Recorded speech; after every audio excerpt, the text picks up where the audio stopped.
मेरा नाम एक भी है। घर में मैं, मेरे पापा और 2 लोग और रहते हैं। कुछ साल पहले ही मेरी माँ इस दुनिया से चल बसी थी। मेरे पिता की तबीयत कुछ दिनों से खराब रहती है। जिंदगी की गाड़ी बस यूं ही निकल रही थी। तभी अचानक मेरे पापा के एक दोस्त हमारे पड़ोस में रहने आए। उनकी एक बेटी थी, उसका नाम रागनी था। वो बहुत ही खूबसूरत थी। रागनी जब से हमारे पड़ोस में रहने आई थी, कभी कभार वो हमारे घर पर आ जाती और हमारे घर के कामकाज में हमारा हाथ बटा देती। रागनी दिखने में बहुत खूबसूरत होने के साथ साथ एक सुलझी हुई लड़की थी।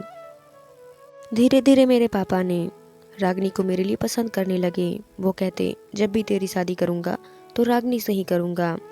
पापा ने यह बात रागनी के पापा को बता दी। रागनी के पापा को इस बात से कोई एतराज नहीं हुआ और कुछ ही दिनों में मेरी और रागनी की शादी हो गई। रागनी दुल्हन बनकर हमारे घर आई। रागनी बहुत अच्छी थी।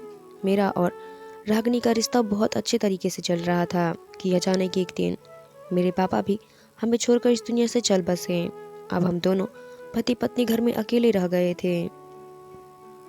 मैं ऑफिस चला जाता तो रागनी घर में बोर होती, इसलिए मैंने सोचा कि मैं रागनी को एक मोबाइल फ़ोन गिफ्ट करूं, क्योंकि रागनी अपने मायके से फ़ोन लेकर नहीं आई थी। मैंने कुछ पैसे इकट्ठे किए और रागनी को एक अच्छा सा मोबाइल फ़ोन गिफ्ट किया। मोबाइल फ़ोन पाकर रागनी बहुत खुश हुई और मुझे गले से लगा लिया।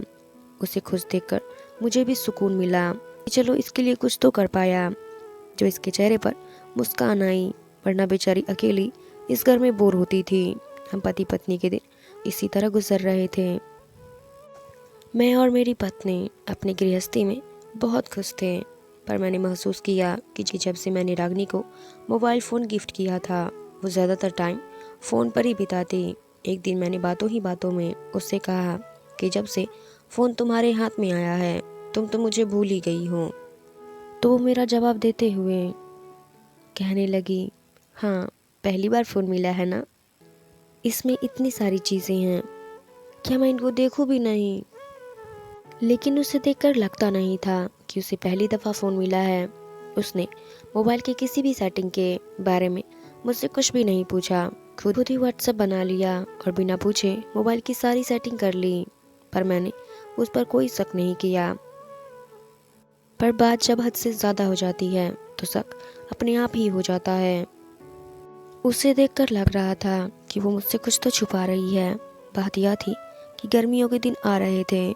गर्मी ज़्यादा पड़ती तो सोते वक्त रागिनी बाथरूम में नहाने के लिए चली जाती और बाथरूम में वो घंटों बिता देती।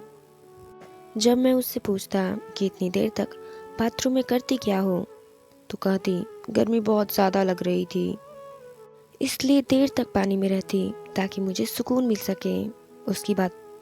उसकी बातों से लग रहा था कि शायद वो मुझसे कुछ तो छुपा रही है, क्योंकि बात करते वक्त वो नजरें चुरा रही थी, बात कर रही थी, मुझसे नजरें नहीं मिला रही थी। पर मैंने उस दिन उससे ज़्यादा सवाल जवाब नहीं किया। यह सिलसिला अब हर रोज़ का हो गया था। वो हर रोज़ बाथरूम में जाती और घंटों बिताती। अब मुझे उस पर शक सा होने लगा था। शायद वो बाथरूम में जाकर घंटों फ़ोन पर किसी से बातें करती। एक दिन मुझे अर्जेंट कॉल करनी थी और मेरे मोबाइल में बैलेंस नहीं था। मैंने उसका फ़ोन उठाया तो उसके फ़ोन पर लॉक लगा हुआ था। यह सब देखकर मैंने उससे कहा, फ़ोन पर लॉक लगाने की क्या ज़रूरत है, घर में तो हम पति पत्नी ही हैं। जवाब में उसने कहा, सबकी अपनी अपनी प्राइवेसी होती है, इसलिए मैंने फ़ोन पर लॉक लगा दिया। मैंने उसके फ़ोन का पासवर्ड पूछा तो वो कहने लगी मोबाइल का पासवर्ड बताना तो नहीं चाहती थी, पर कई बार पूछने पर उसने बताया।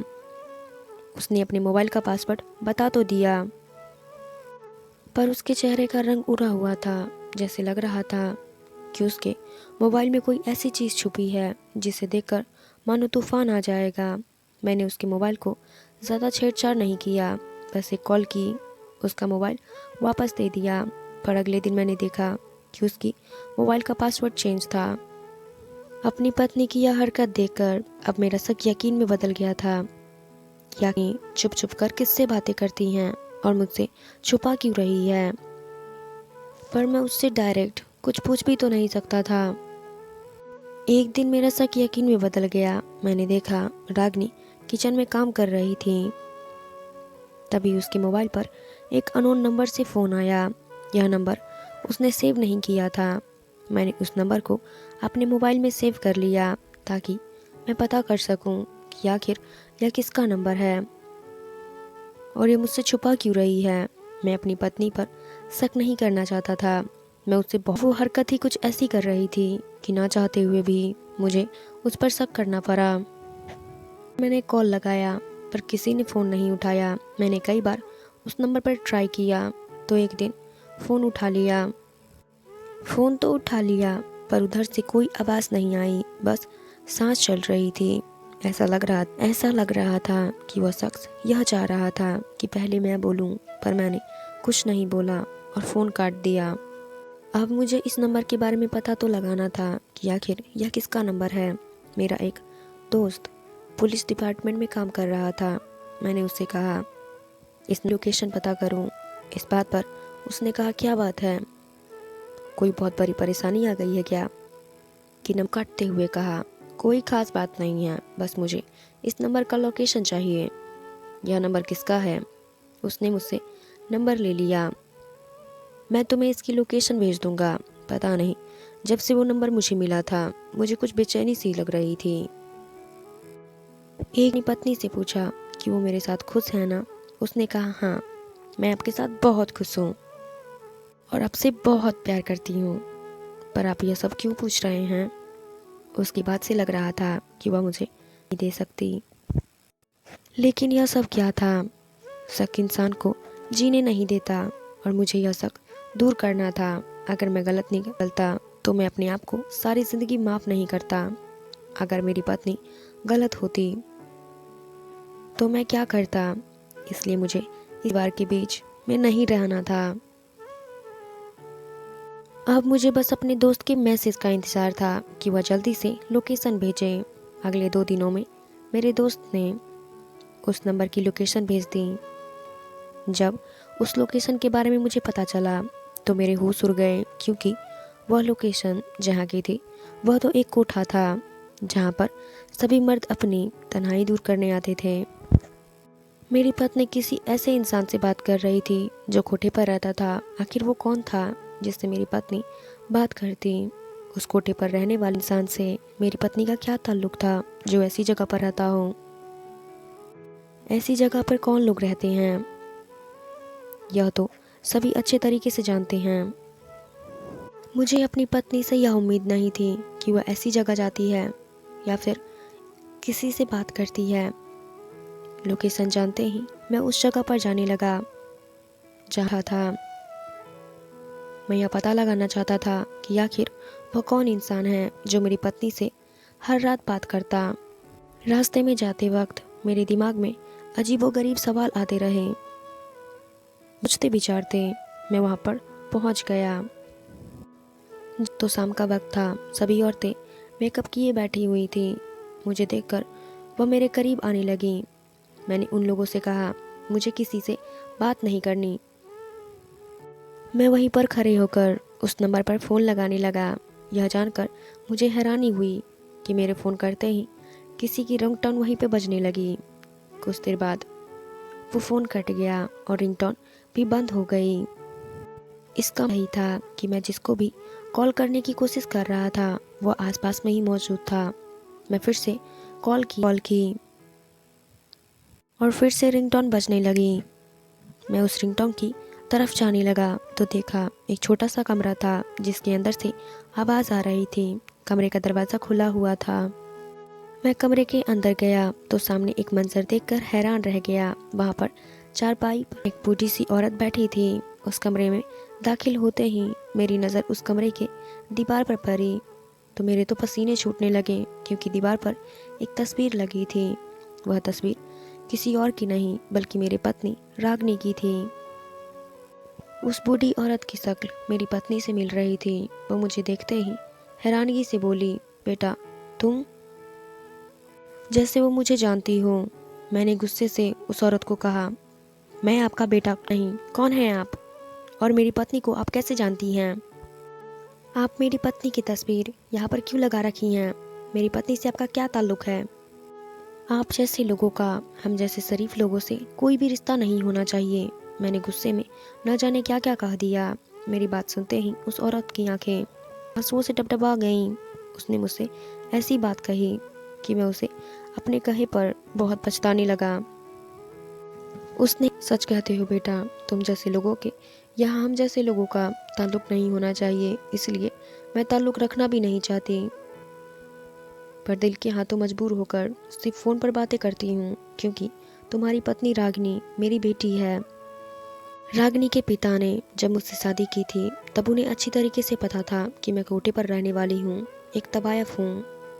इतना सब कुछ जानते हुए भी उन्होंने मुझसे शादी की और अपनी दुल्हन बनाकर अपने घर पर ले गए। मैं यहाँ की ज़िंदगी भूल चुकी थी और अपने पति के साथ इज्जत की ज़िंदगी जी रही थी। कुछ दिन बाद रागिनी पैदा हुई। रागिनी के पैदा होते ही वो मुझसे नफरत करने लगे। वो चाहते थे कि मैं उनकी ज़िंदगी से निकल जाऊं। कभी कभी तो मुझे मारते पीटते भी। ये सब बर्दाश्त करते करते अब मैं थक चुकी थी। मैं उनकी ज़िंदगी से निकल जाना चाहती थी, पर मैं अपनी बेटी को अपने साथ लाना नहीं चाहती थी, क्योंकि मुझे पता था कि मुझे दोबारा इसी कोठे पर आना है। और अगर रागिनी इस कोठे पर आ गई तो अपनी ज़िंदगी भी मेरी तरह बन जाएगी। इसलिए एक रात मैं उसे छोड़कर यहाँ पर चली आई। मैं चली तो आई थी, पर मेरा दिल बार बार उससे मिलने को करता। मैं कभी कभार दूर से रागिनी को देख लेती। यह सब मुझे मिलता। रागिनी के पापा रागिनी का अच्छे से ख्याल करते। फिर रागिनी जब स्कूल जाने लगी तो मैं उसे स्कूल जाते वक्त देख लेती, और जब भी वो तैयार हो गई तो मैंने एक दिन उसे बता दिया कि बेटी, और रागिनी कुछ बता दिया कि मैं कौन हूँ और कहाँ पर रहती हूँ और यह क्या है।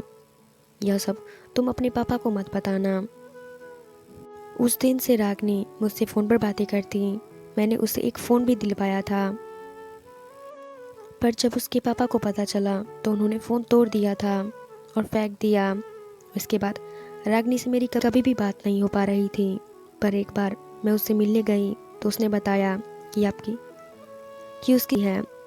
उसने तुम्हारी तस्वीर तुमसे होने वाली है। उसने तुम्हारी तस्वीर भी मुझे दिखाई, और यह जानकर मुझे बहुत खुशी हुई कि मेरी बेटी इज्जत से किसी की पत्नी बनेगी। शादी के कुछ दिन बाद रागिनी ने मेरे पास फ़ोन किया और बताया कि तुमने उसे एक मोबाइल फ़ोन गिफ्ट किया है। तब से रागिनी मुझसे बातें करती।